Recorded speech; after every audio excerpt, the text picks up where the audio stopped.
All right, so deal number one. You know, sometimes it's better to be lucky than good, but this was our first deal. And we're gonna try and pull in some of the information from yesterday that you guys recall. So we were able to buy a tax lien certificate for $1,000, right? There were $7,000 of back taxes owed on the property, okay? And this was a beautiful property. You'll get to see it in just a moment. Ted talks about how this is the world of the weird, right? And you've probably seen, you know, some of these properties, and there'll be more you'll learn about on some of these buying tours. But the idea is a lot of times you get this thought in your head that it must be some dilapidated property. There was financial distress. They're not paying the taxes. They just must be letting the property go to, you know, just going straight to the toilet, right? Not the case here. This property was very pristine. It was valued, as is, at $180,000. And for us to take a swing of the bat and have a shot to get the property, essentially, you know, going through the foreclosure process, we had to find an expert. And that's very important because who here has foreclosed on someone before? Who has legal background? So 1 in like 50 people or so is knowledgeable in that. We were not. We didn't want to worry about the how. We just wanted to find the right who, right? Because we want it done right. This is like your first time for bat, so everyone's going to be a little timid. So we said, let's just find an expert, pay them the fair amount because look, what's this upside, right? Sometimes it's not the cost, it's the availability, right? To keeping these same concepts in mind. So these are just the numbers so you can get a feel for the deal. And then right here on the next slide, we actually get a chance to take a look at the property. Your typical, you know, tax, you know, back tax property. This was a beautiful 2-bedroom luxury condominium. The Lakes at Annecy. This is what the property looked like out of the gate upon acquisition, basically. The property was built in 2006. It's a 2-bedroom, 2-bath. It is in a gated community with a lake behind the building and a very nice rapid area of Phoenix growth that's really coming up. And you know, it's one of these things where you drive by and it's like, there's no way we're going to pull off getting this property, right? It's just too nice. Would you let a property like this slip through your fingers for a few grand in back taxes if this was your house? Right. No way, no way. When you're going through this process, before you buy the tax lien certificate, before you go after the deed, you know, you go and visit the property, you look at it, you get eyes on it. Whether you do it or you have a trusted source do it, you go and get eyes on the property to make sure you're not buying just dirt when you think you're buying a house and all of that, right? And so Drew was the one that took action first. He was the one that was like, okay, I'm gonna get this tax lien certificate. Like, I found it. And I said, we need to drive it. Being a little more cautious, you know, you don't just do this. And so, before you have all the information. So we drove it. And I thought, no way.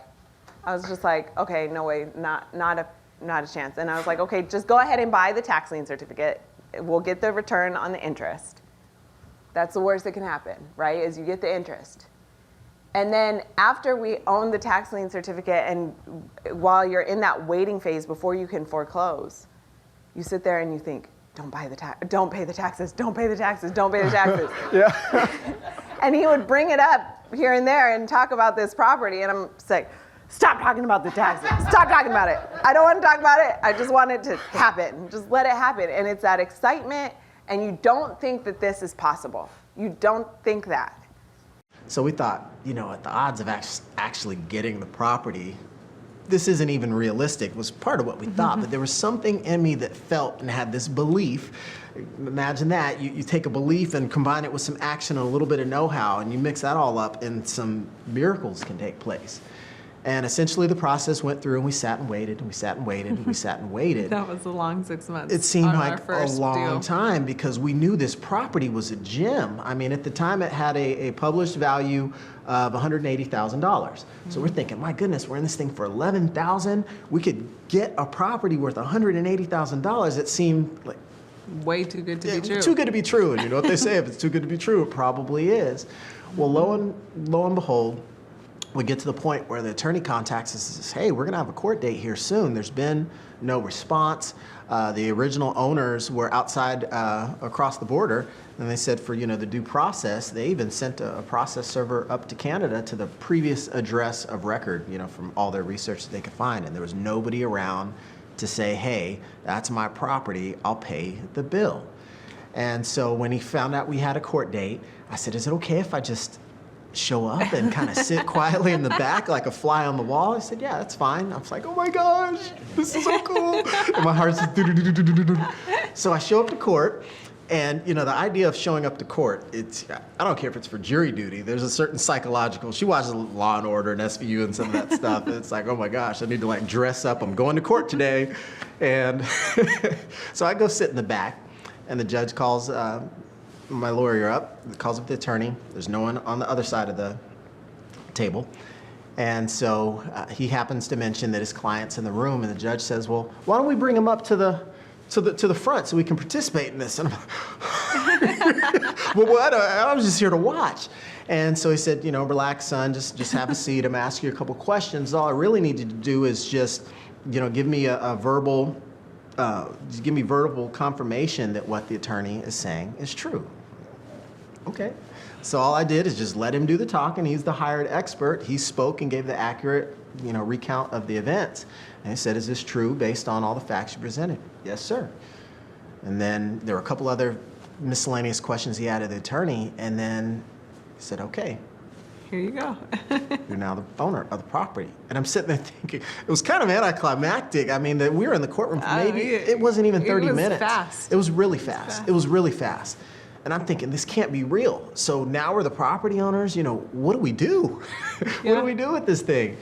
In a very short span of time, the virtual gavel went down, and we were the new owners of this property. Mm-hmm. And we're thinking, oh my gosh. Within 6 months of waiting for like 6 minutes of, I want to call it pleasure, 6 minutes of excitement, like it all just, this time frame collapsed to instantly, it's over, it's done. We own this property. This can't be real. So of course you got to go check it and get in it and all sorts of things. And we're thinking, my goodness, there's no scratches or dents or anything. I don't understand it, but it's the world of weird. I'm not going to question it. It's ours. So what do we do? Well, before we get to the details, we're driving down after we got it, right? And we're thinking, how did this happen? Mm-hmm. I have to admit, we thought we might find a body in there. We thought, is there a body in there and that's why they didn't pay the taxes? Like, what are we going to find when we walked in? And like Drew said, it was absolutely perfect. Yeah, so what we essentially did, just to kind of condense all the emotions of everything, but you guys get what must be going through our minds as all this is happening. Like, this is unreal, this is working, I can't believe it. So what we did, we got the property emptied out, cleaned up real quick, and we instantly marketed it for a quick move-in. Right. We threw it out there at $12.95 a month. Again, it's a 2-bed, 2-bath, 2-car garage, about 1,000 square feet. And we were getting a lot of traffic and action on it. And what we decided to do is, because, sometimes when you're marketing a property, my landlords, there's a lot of looky-loos. I need to talk to the wife about it. We're still starting our hunt. So we had those looky-loos. We said, let's just get somebody in there at 12.25. And all of a sudden, it was like the floodgates open with people. And we got someone really quickly to move in and become our new tenant. And next thing you know, we were cash flowing. Mm-hmm. It's like, oh my goodness. And the $1,200 a month, it doesn't take that long. You guys did the math. We're into this thing about 11 grand total. So how long does it take to recoup your money if you're going to take the cash flow exit strategy? Right? It's less than a year. Right. So the idea was, I know it's buy low, sell low fast, but at the same time, it was kind of our internals took over the landlord, and this is like, this place is too nice. We actually thought about moving into it to make it our own personal residence. Imagine being, still, I guess at the time, in your, I'm over 40 now, sorry. I was going to say, we're in our 30s with a house paid off free and clear. Who does that? Who do you know that's got that privilege? But, the entrepreneurs in us took over and we said, let's turn it into a moneymaker. After holding it as a rental for some time, then we decided, okay, the property is appreciating so quickly. Yeah. Phoenix was really hot. So it was appreciating so quickly. We ended up selling the property, and the sales price was? The sales price was $184,000. So the property gone up from $180 when we were acquiring it up to $210. Yeah. And at this time is coming into 2019, so this is very current. We had our little guy Cedric coming into the world, and we said, you know what? Part of what we want to do is be able to better control the pace of our lives. As full-time entrepreneurs, we work hard. Yeah. We're trained to work hard in corporate, and we took that same work ethic into working for ourselves, and we said, you know what? We have the capacity to work hard. But the blessing of a new life in our world is something we want to make sure we give the proper level of respect to. And so you can run your business however you want. There's no real right or wrong way about it when it comes to what means the most to you. And we said, what's wrong if we take our foot off the gas? If we know we can apply knowledge, a little bit of money, and some action to acquire these properties at pennies on the dollar, whether it's through the deed or the lien process, we can go do it again. It's just a piece of property, and you don't have to, emotionally marry yourself to it. And we said, you know what, we've got so much equity in this thing. We don't know when the market's going to do any funky turns, but we know that there have been $30,000 in appreciation in this one property in 1 year. Yeah. We said, we've made all our money back.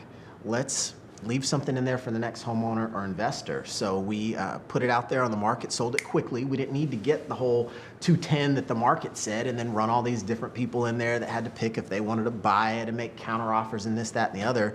We said, we're going to price it very attractively to sell. We're pricing it purposely under market. We had a contracted sales price of $184,000 and $169,000 hit our bank account in March of this year, about, I think it was less than a month after Cedric was born. We're in it for about 11 grand. Like I said, we marketed at $1,300 for the rent. We brought it down to $1,225, and we had a renter in place for 15 months. So that was total income just short of $20,000, right? So we made our money back and then some. And then what we did, I told you the property was valued at $180,000 when we acquired it.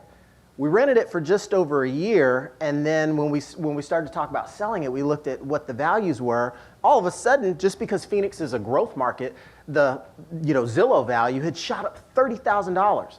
So now the property's worth $210,000, and we're thinking we just made $20,000 and it gained another $30,000 in value. This is crazy. So we said, all right, we can go, put it right on the market and get top dollar. But then we even started thinking, let's still try and take part of what Ted's teaching us. Let's give a discount and sell it even faster. So even though the value was $210,000, do you think someone's going to jump on a deal if the market's $200,000 and somebody puts a sales price of $185,000 out there? That's a nice discount, right?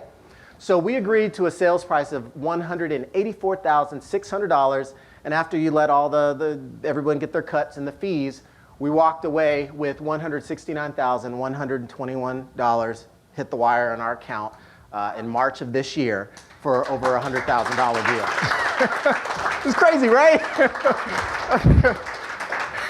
So imagine that, like this whole process can vary depending on where you are in the country and where you purchase, right?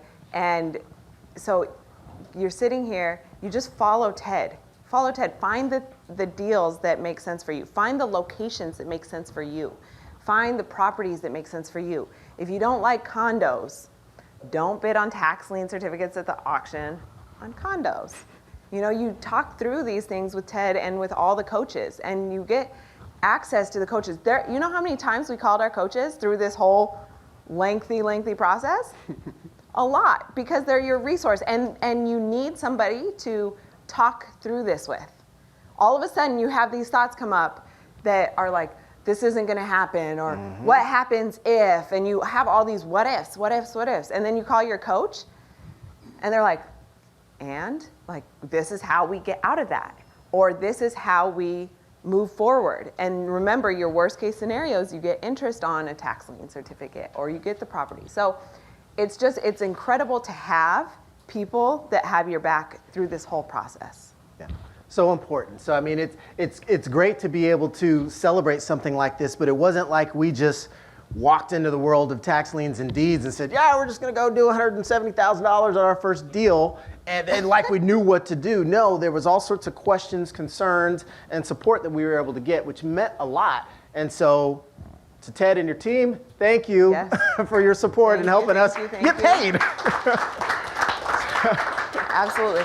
We won by acquiring it, we won by successfully renting it, and then we had our final grandiose exit where we completely cashed out. And there's the part of it that's like, oh, that was such a beautiful property, our first deal, we sold it and let it go, but you know what? We got some cash on our hip and some strong ambitions to go do this again, because you can hit them out of the park. Even if it's just one a year or one periodically, a six-figure deal can definitely make some significant headway towards any financial goals you might have set for yourself in life.